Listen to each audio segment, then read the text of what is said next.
Lieutenant George Bush was preparing to attack Japanese war installations in the Pacific.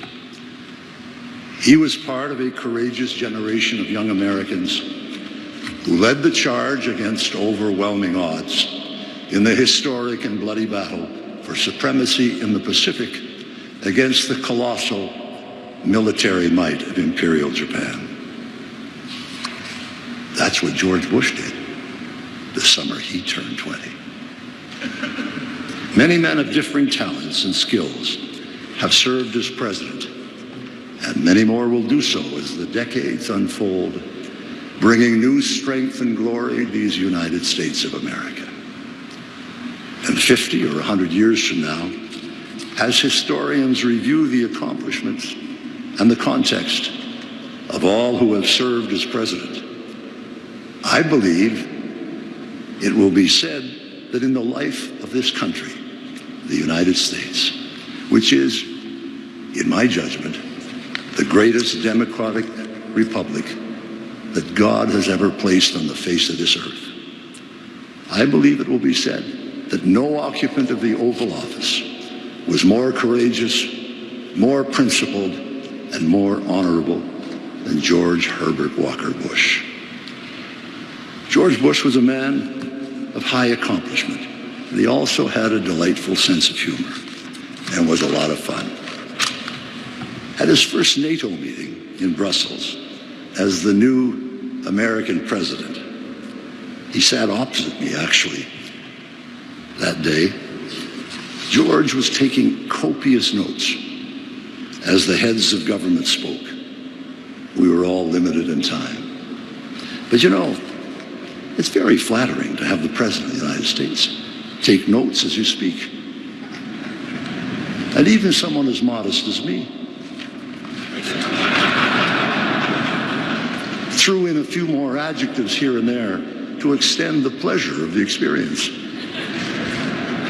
After President Mitterrand, Prime Minister Thatcher, and Chancellor Kohl had spoken, it was the turn of the Prime Minister of Iceland, who, as President Bush continued to write, went on and on and on and on, ending only when the Secretary General of NATO firmly decreed a coffee break.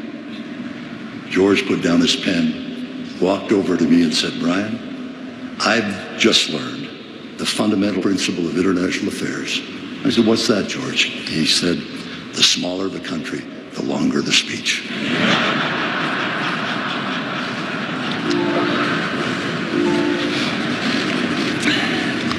In the second year of the Bush presidency, responding to implacable pressures from the Reagan and Bush administrations, the Soviet Union imploded.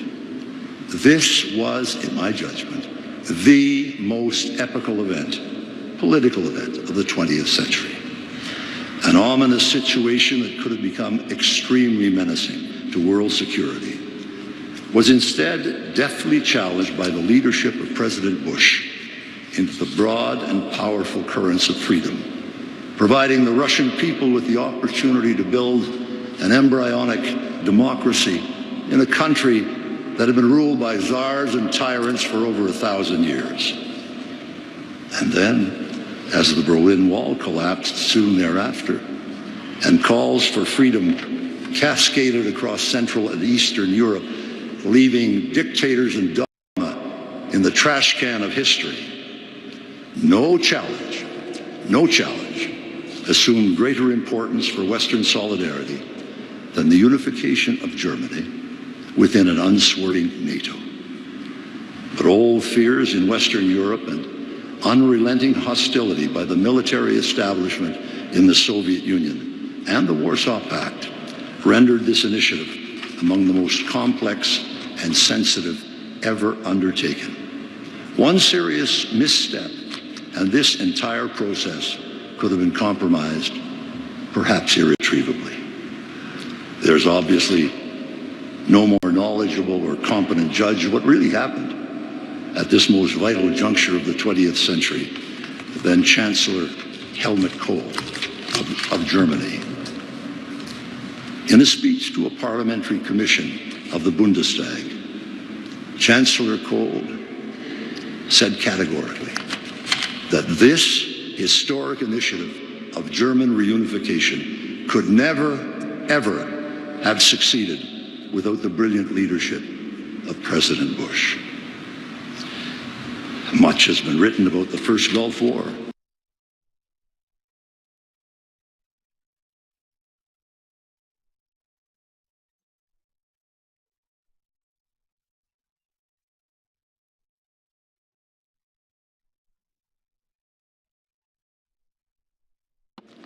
Simply put, the coalition of 29 disparate nations assembled under the aegis of the United Nations, including for the first time many influential Arab countries, and led by the United States, will rank with the most spectacular and successful international initiatives ever undertaken in modern history, designed to punish an aggressor, defend the cause of freedom, and ensure order in a region that had seen too much of the opposite for far too long. This was President Bush's initiative from beginning to end. President Bush was also responsible for the North American Free Trade Agreement, recently modernized and improved by new administrations, which created the largest and richest free trade area in the history of the world, while also signing into law the Americans with Disabilities Act, which transformed the lives of millions and millions of Americans forever. President Bush's decision to go forward with strong environmental legislation, including the Clean Air Act, that resulted in the Acid Rain Accord with Canada, is a splendid gift to future generations of Americans and Canadians to savor in the air they breathe and the water they drink, and the forests they enjoy, and the lakes, rivers, and streams they cherish. There's a word for this. It's called leadership. Leadership. And let me tell you that when George Bush was president of the United States of America, every single head of government in the world knew that they were dealing with a gentleman, a genuine leader, one who was distinguished, resolute, and brave. I don't keep a diary, but occasionally I write private notes after important personal or professional events. One occurred at Walker's Point in Kennebunkport, Maine on September 2nd, 2001. Neil and I had been spending our traditional Labor Day weekend with George and Barbara. And towards the end, he and I had a long private conversation. My notes capture the moment. I told George how I thought his mood had shifted over the last 8 years, from a series of frustrations and moments of despondency in 1993 to the high enthusiasm that I felt at the Houston launch of the Presidential Library and George W.'s election as governor in November of that year, to the delight following Jeb's election in 1998, followed by their great pride and pleasure with George W.'s election to the presidency, and perhaps most importantly, to the serenity we found today in both Barbara and George. They are truly at peace with themselves, joyous in what they and the children have achieved, gratified by the goodness that God has bestowed upon them all, and genuinely content with the thrill and promise of each passing day. And at that, George, who had tears in his eyes as I spoke, said, "You know, Brian, you've got us pegged just right, and the roller coaster of emotions we've experienced since 1992. Come with me." He led me down the porch at Walker's Point to the side of the house that fronts the ocean, and pointed to a small, simple plaque that had been unobtrusively installed just some days earlier. It read, CAVU. George said, "Brian, this stands for Ceiling and Visibility Unlimited.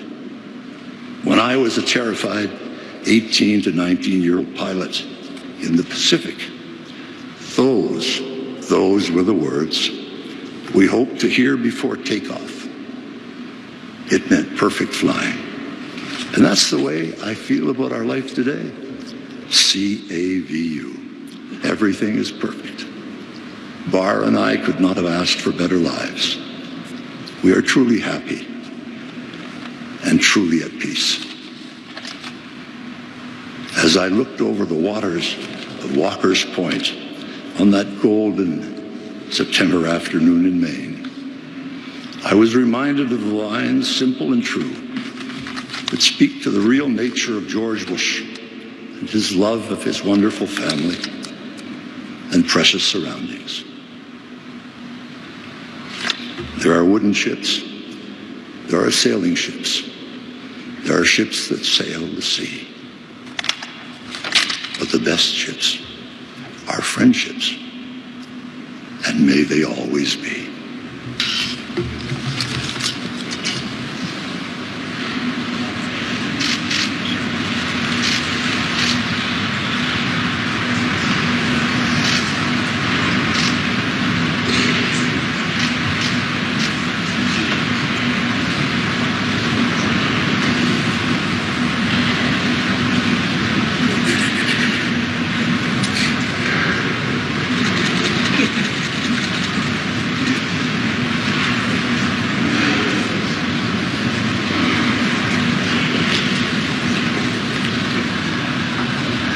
Relax, George told me I only had 10 minutes.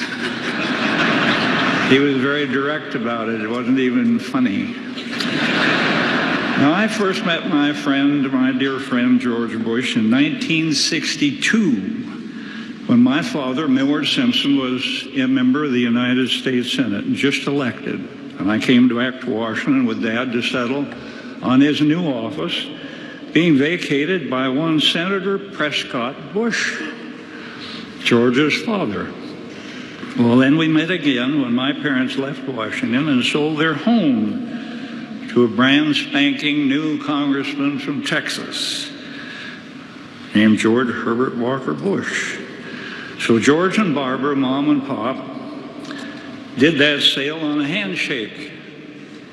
Sound familiar? Then I came to the Senate in 1978, and soon after that, Ronald Reagan cornered me and asked me to support him for president.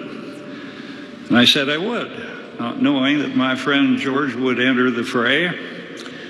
Hearing that, I called and I said, "George, I want to tell you I'd love to help, but I've already committed to Ronald Reagan." George's response? "Well, Al, I'm sorry about that. I probably should have let you know sooner." And actually, a guy doesn't get very many calls from a friend who says they can't support him. Sound familiar? Of course it does.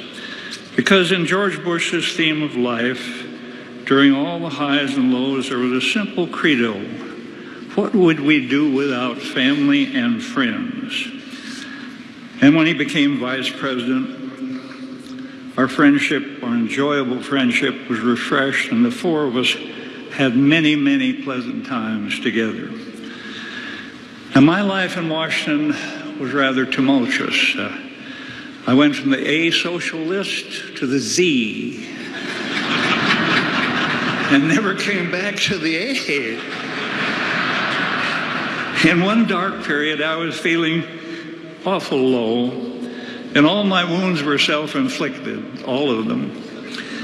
And George called me early one morning, always early in the morning, country music playing in the background, and he said, "Aha, I see the media is shooting you pretty full of holes." Actually, he said it a bit more pungently than that. And he said, why don't we go up to Camp David? You and Ann come over and we'll have a weekend together.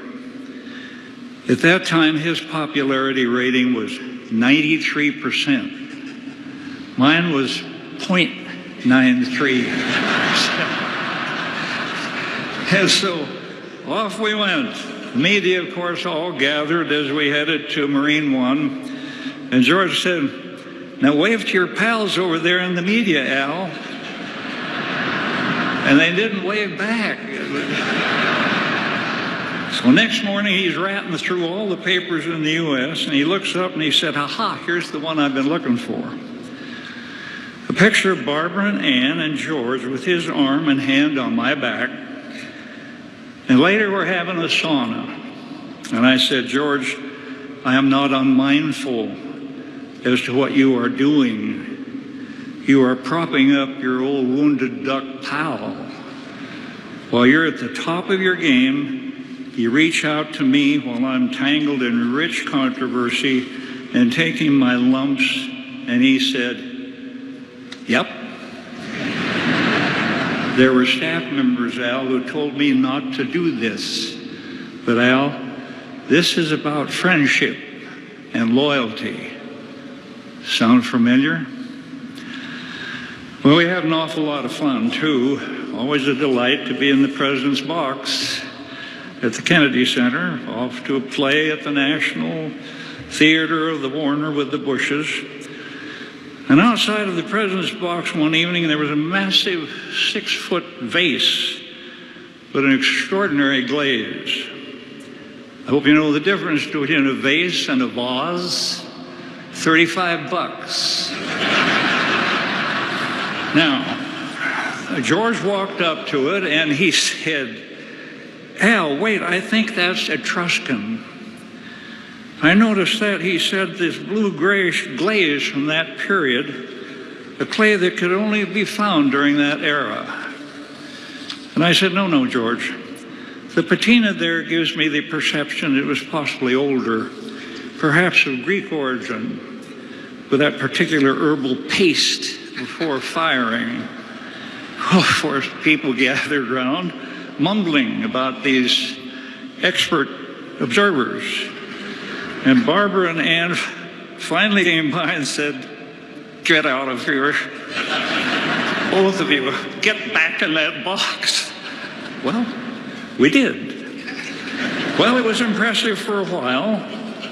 And then, of course, one night, the four of us went to see Michael Crawford, singing the songs of Andrew Lloyd Webber. All four of us were singing as we went back to the White House.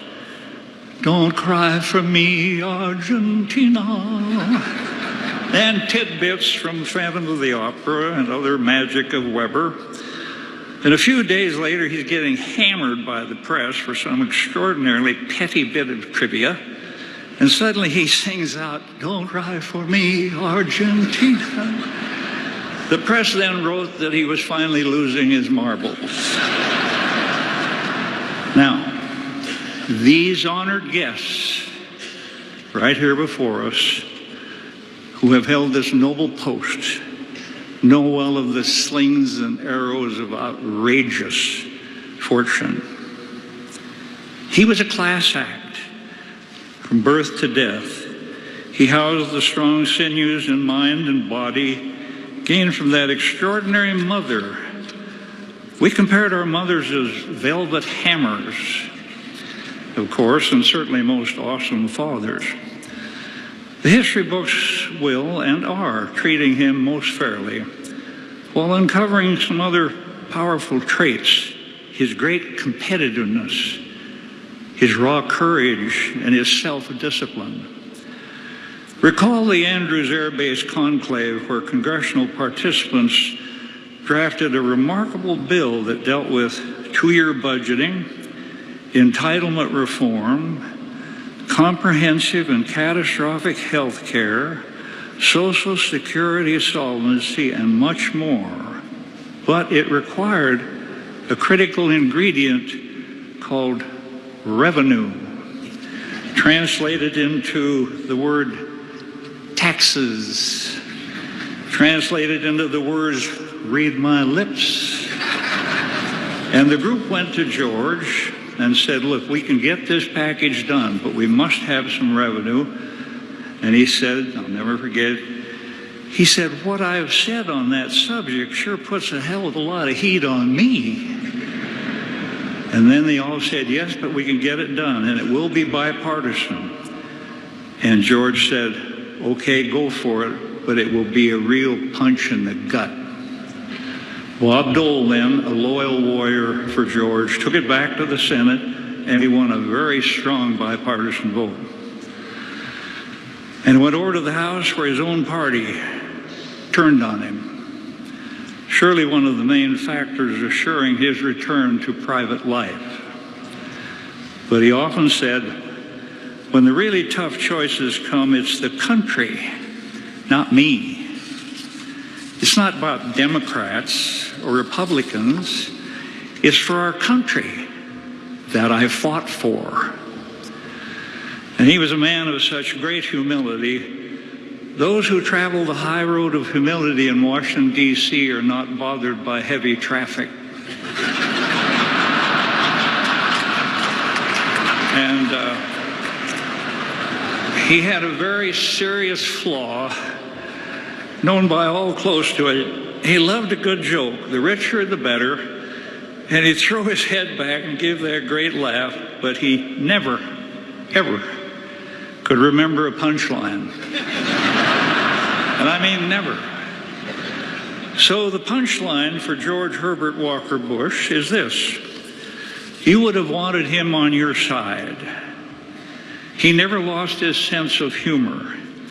Humor is the universal solvent against the abrasive elements of life. That's what humor is. He never hated anyone. He knew what his mother and my mother always knew: hatred corrodes the container it's carried in. The most decent and honorable person I ever met was my friend George Bush, one of nature's noble men. His epitaph, perhaps just a single letter, the letter L for loyalty. It coursed through his blood. Loyalty to his country, loyalty to his family, loyalty to his friends, loyal to the institutions of government, and always, always, always a friend to his friends. None of us were ready for this day. We mourn his loss from our own lives and what he was to each of us. That is so personal, so intimate, so down inside. It would have been so much easier to celebrate his life with him here, but he is gone. Irrevocably gone. So now we have loosed our grip upon him, but we shall always retain his memory in our hearts. God has come now to take him back. We all knew on one unknown day he would return to his God. Now we give him up. We commend him to your loving hands. Thank you for him. God rest his soul.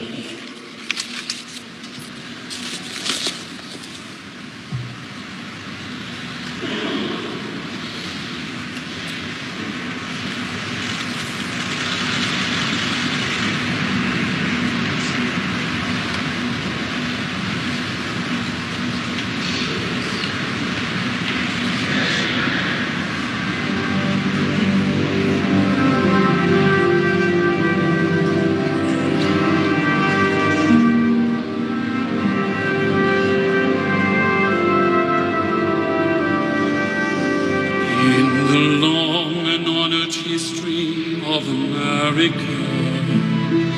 There are names that shine like beacons in the night.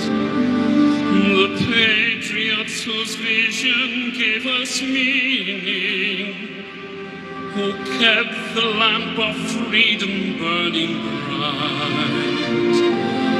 In the long and honored history of America, there are those who pay the last and final price. Called upon by chance or desperate circumstance,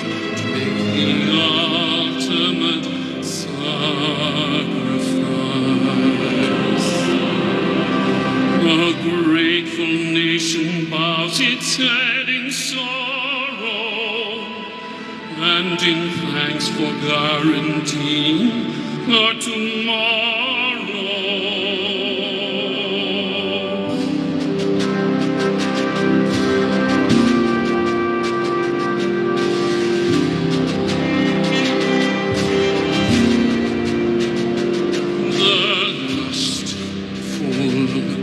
Measure of devotion, that's what they gave to the cause.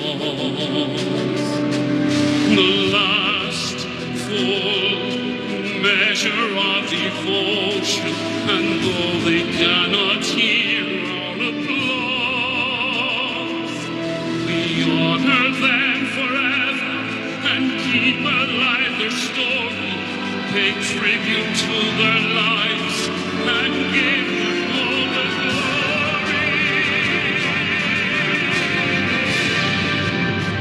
The last full measure of devotion, beyond the call of duty with the deeds. The last full measure of devotion, and they gave their lives to serve the greater.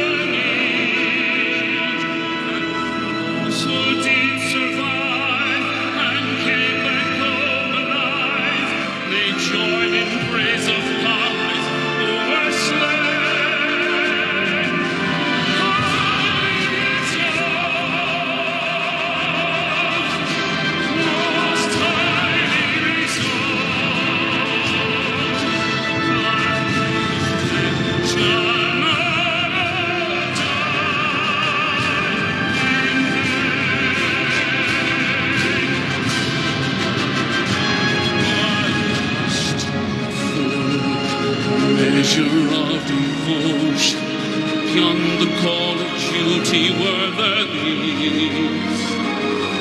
The last full measure of devotion, he gave himself to serve the greater needs. And for those who did survive and came back home alive, they joined in praise of God who was slain.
Distinguished guests, including our presidents and first ladies, government officials, foreign dignitaries, and friends.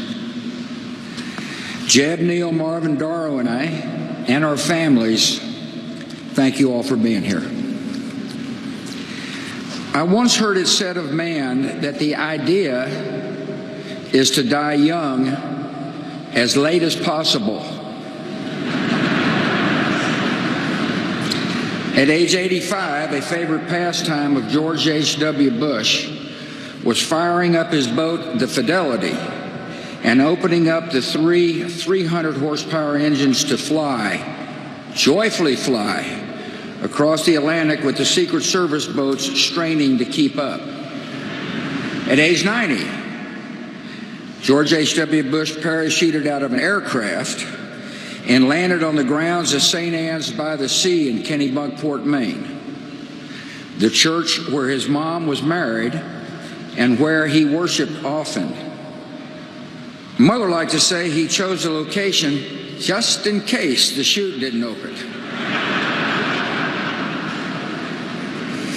In his 90s, he took great delight when his closest pal, James A. Baker, smuggled a bottle of Grey Goose vodka into his hospital room. Apparently it paired well with the steak Baker had delivered from Morton's. To his very last days, Dad's life was instructive. As he aged, he taught us how to grow with dignity, humor, and kindness. And when the good Lord finally called, how to meet him with courage and with the joy of the promise of what lies ahead. One reason Dad knew how to die young is that he almost did it, twice. When he was a teenager, a staph infection nearly took his life. A few years later, he was alone in the Pacific on a life raft, praying that his rescuers would find him before the enemy did. God answered those prayers. It turned out he had other plans for George H.W.Bush. For Dad's part, I think those brushes with death made him cherish the gift of life, and he vowed to live every day to the fullest. Dad was always busy, a man in constant motion, but never too busy to share his love of life with those around him. He taught us to love the outdoors. He loved watching dogs flush a covey. He loved landing the elusive striper. And once confined to a wheelchair, he seemed happiest sitting in his favorite perch on the back porch at Walker's Point, contemplating the majesty of the Atlantic. The horizons he saw were bright and hopeful. He was a genuinely optimistic man.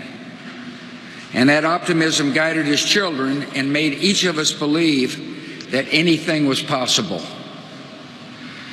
He continually broadened his horizons with daring decisions. He was a patriot. After high school, he put college on hold and became a Navy fighter pilot as World War II broke out. Like many of his generation, he never talked about his service until his time as a public figure forced his hand.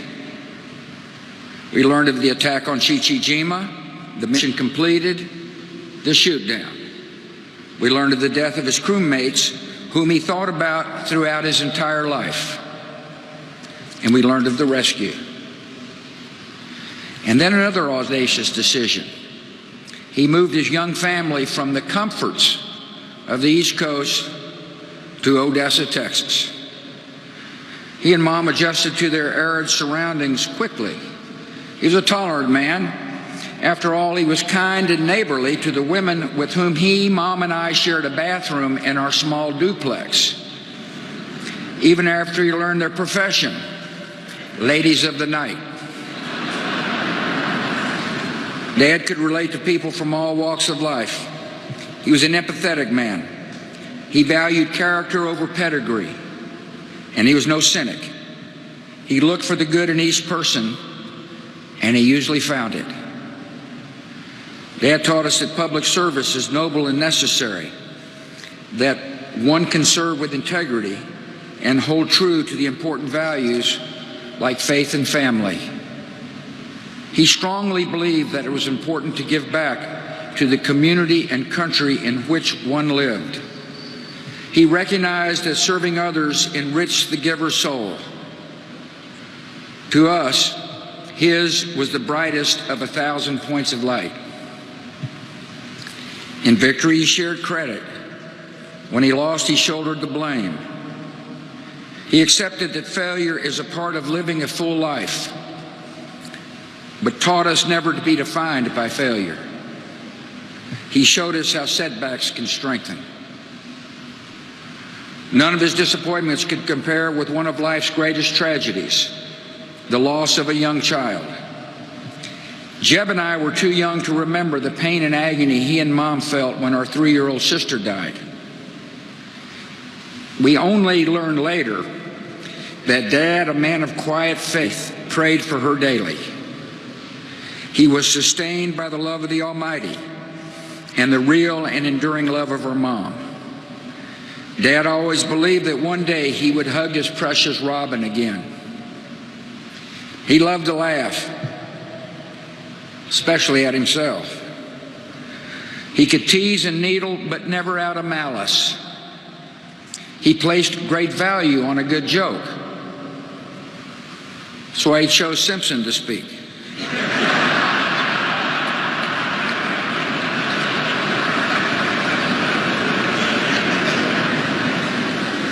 On email, he had a circle of friends with whom he shared or received the latest jokes. His grading system for the quality of the joke was classic George Bush. The rare 7s and 8s were considered huge winners, most of them off color. George Bush knew how to be a true and loyal friend. He nurtured and honored his many friendships with a generous and giving soul. There exist thousands of handwritten notes encouraging or sympathizing or thanking his friends and acquaintances. He had an enormous capacity to give of himself. Many a person would tell you that Dad became a mentor and a father figure in their life. He listened and he consoled. He was their friend. I think of Don Rhodes, Taylor Blanton, Jim Nance, Arnold Schwarzenegger, and perhaps the unlikeliest of all, the man who defeated him, Bill Clinton. My siblings and I refer to the guys in this group as brothers from other mothers. He taught us that a day was not meant to be wasted. He played golf at a legendary pace. I always wondered why he insisted on speed golf. He was a good golfer. Well, here's my conclusion. He played fast so that he could move on to the next event, to enjoy the rest of the day, to expend his enormous energy, to live it all. He was born with just 2 settings: full throttle, then sleep. He taught us what it means to be a wonderful father, grandfather, and great-grandfather. He was firm in his principles and supportive as we began to seek our own ways. He encouraged and comforted, but never steered. We tested his patience. I know I did. But he always responded with the great gift of unconditional love. Last Friday, when I was told he had minutes to live, I called him. The guy answered the phone, said I think he can hear you, but he hadn't said anything for most of the day. I said, Dad, I love you and you've been a wonderful father. And the last words he would ever say on earth were, I love you too. To us, he was close to perfect, but not totally perfect. His short game was lousy. He wasn't exactly Fred Astaire on the dance floor. The man couldn't stomach vegetables, especially broccoli. And by the way, he passed these genetic defects along to us. Finally, every day of his 73 years of marriage, Dad taught us all what it means to be a great husband. He married his sweetheart. He adored her. He laughed and cried with her. He was dedicated to her totally. In his old age, Dad enjoyed watching police show reruns, the volume on high, all the while holding Mom's hand. After Mom died, Dad was strong, but all he really wanted to do was hold Mom's hand again. Of course, Dad taught me another special lesson. He showed me what it means to be a president who serves with integrity, leads with courage, and acts with love in his heart for the citizens of our country. When the history books are written, they will say that George H.W.Bush was a great president of the United States, a diplomat of unmatched skill, a commander-in-chief of formidable accomplishment, and a gentleman who executed the duties of his office with dignity and honor. In his inaugural address, the 41st President of the United States said this: "We cannot hope only to leave our children a bigger car, a bigger bank account. We must hope to give them a sense of what it means to be a loyal friend, a loving parent, a citizen who leaves his home, his neighborhood, and town better than he found it? What do we want the men and women who work with us to say when we are no longer there? That we were more driven to succeed than anyone around us? Or that we stopped to ask if a sick child had gotten better and stayed a moment there to trade a word of friendship? Well, Dad, we're going to remember you for exactly that and much more. And we're going to miss you. Your decency, sincerity, and kind soul will stay with us forever. So through our tears, let us know the blessings of knowing and loving you, a great and noble man, the best father a son or daughter could have. And in our grief, let us smile knowing that Dad is hugging Robin and holding Mom's hand again.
Please stand.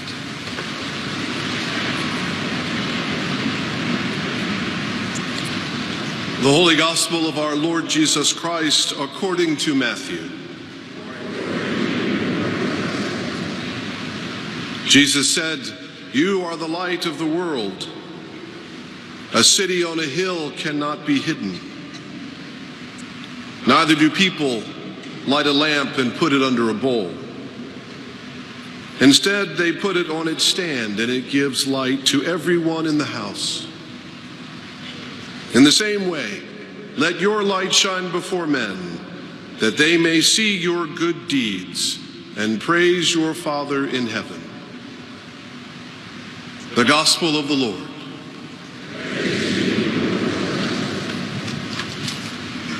Bow your head in prayer, please. Almighty God, of all comfort, console us, of all light, strengthen us, of all love, inspire us to love you and to love those you send our way. Amen. Well, please be seated. It is a tremendous honor to follow these speakers, and especially someone whom I admire so much, our 43rd president. Sir, your father always welcomed my visits and never made me feel rushed, and always said thank you for coming. Never made me feel like I was going on too long. Your mother usually said, good sermon, too long. I got your email. You're a lot like your mother.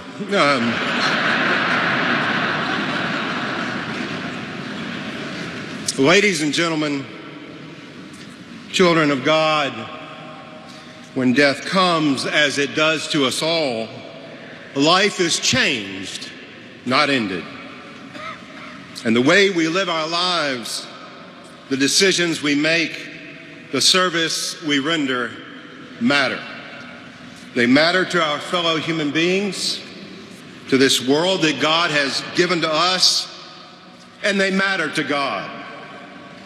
And few people have understood this as well or lived their lives as accordingly as President George Herbert Walker Bush. Now, hear what I said, lived it, not earned it or strived to achieve it. It was as natural to him as breathing is to each of us.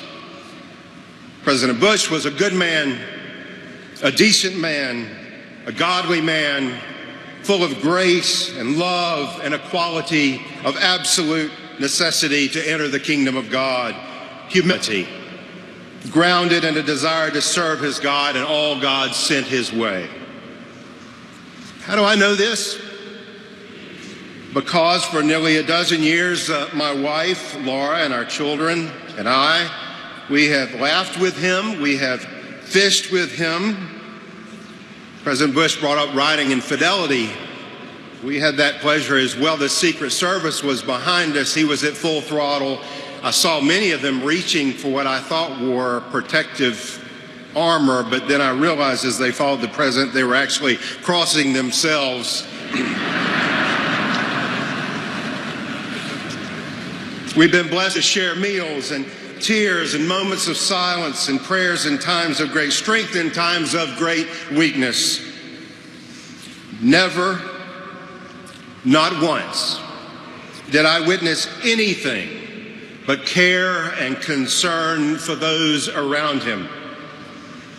The job of a pastor, a priest, an imam, a rabbi, when dealing with someone he or she is called to serve, is to call on them to look to God, to do the right thing, to serve others, and to love. And President Bush made my job so easy. Our lesson from the Hebrew Scriptures remind us that God is light, and the president reflected that light his whole life through. He once said, I'm a man who sees life in terms of missions defined and missions completed. And we recall with delight when he reminded America and her citizens of his mission and ours to be points of light with but one aim, to leave our world better than we found it. I have a political cartoon of the 41st president. I keep it in my desk with caricatured big ears. He's sitting in his desk, he's looking at his watch, and he's saying to himself, communism is dead, wall is down, apartheid is falling, Mandela is free, the Sandinistas are ousted, Germany is reuniting, the Cold War is over, I've returned my calls, and heck, it's not even lunchtime. We sometimes forget all that President Bush did for us, in large part because he preferred to shine not upon himself, but to shine to others. Several years ago, President Bush gave me this plaque. And on the back's a note, Russ, a good friend gave this to me some years ago. It may be of help to you in some way. It reads simply, Preach Christ at all times. If necessary, use words. It remains on my desk as a reminder that faith means more than words. Jesus Christ, for George Bush, was at the heart of his faith. But his was a deep faith, a generous faith, a simple faith in the best sense of the word. He knew and lived Jesus' two greatest commandments, to love God and to love your neighbor. The president loved and served not just some, but all that God sent his way. He lived his own adage that tolerance is a virtue, not vice. He respected and befriended Christians of every denomination, as well as Jews and Muslims and Buddhists and Sikhs. His comrades were from every nation and race. Yes, he was a Republican, but for him, political parties were but a line in the sand to brush away in times of the greater good of working toward his goal for all of us to be that kinder and gentler nation. The gospel that Dean Hollerith just read for us a moment ago reminds us that Jesus told his followers to be the light of the world so that the world could turn their hearts toward God and toward others. Let your light shine before others so that they may see your good works and give glory to your Father in heaven. And so was President Bush. His life was defined by his faith and his service that are worthy of all those made in God's image. In September of 1990, President Bush spoke to those gathered outside those doors for the dedication of this great cathedral. And he pointed inside to that magnificent rose window right there from the outside. And he spoke these words, "From where we now stand, the rose window high above seems black and formless to some, perhaps. But when we enter, we see it backlit by the sun. It dazzles in astonishing splendor and reminds us that without faith, we too are but stained glass windows in the dark." The president understood that even in the darkest of nights, things can be transformed if handed over to the redemptive power of the Almighty. No one on that first Good Friday expected Easter Sunday, but it came.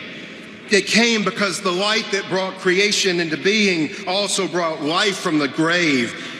We call that resurrection.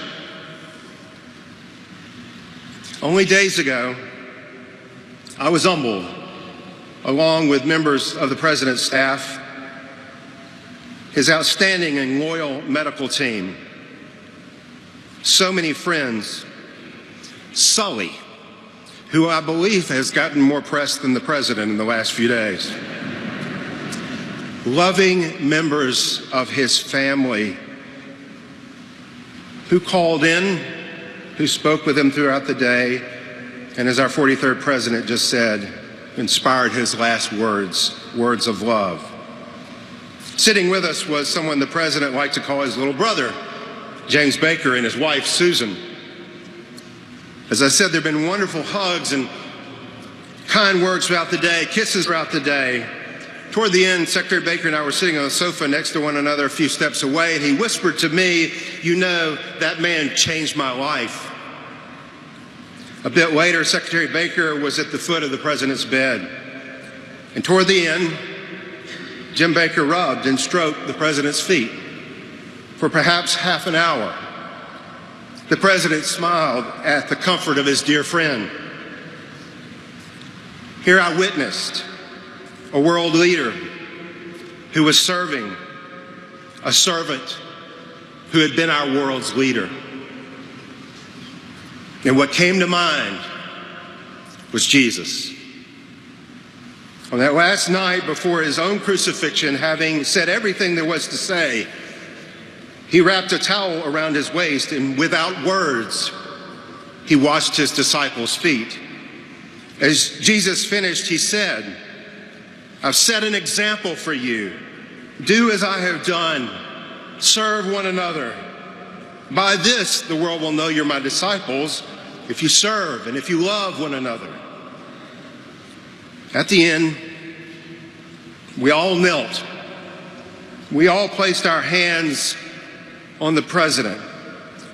We said our prayers together. And then we were silent for a full, long measure as this man who changed all of our lives, who changed our nation, who changed our world, left this life for the next. It was a beautiful end. It was a beautiful beginning. For a moment, but a moment only, that dear point of light we know as George Herbert Walker Bush dimmed, but it now shines brighter than it ever before has. And now this godly man, this servant, this child of God, is in the loving arms of Barbara and Robin and the welcoming arms of our Lord, who embraced him with his divine love. Some have said in the last few days, this is an end of an era, but it does not have to be. Perhaps it's an invitation to fill the hole that has been left behind. The president so loved his church. He loved the Episcopal Church. He so loved our great nation. He so loved you, his friends. He so loved every member of his family. But he was so ready to go to heaven. And heaven was so ready to receive him because he lived those two great commandments. If you want to honor him, and if you call yourself a daughter or a son of God, then love God. Love your neighbor. There's no greater mission on planet Earth. My hunch is heaven, as perfect as it must be, just got a bit kinder and gentler, leaving behind that hole for you and me to fill. How? Preach Christ at all times. If necessary, use words. So, Mr. President, mission complete. Well done, good and faithful servant. Welcome to your eternal home, where ceiling and visibility are unlimited, and life goes on forever. Amen.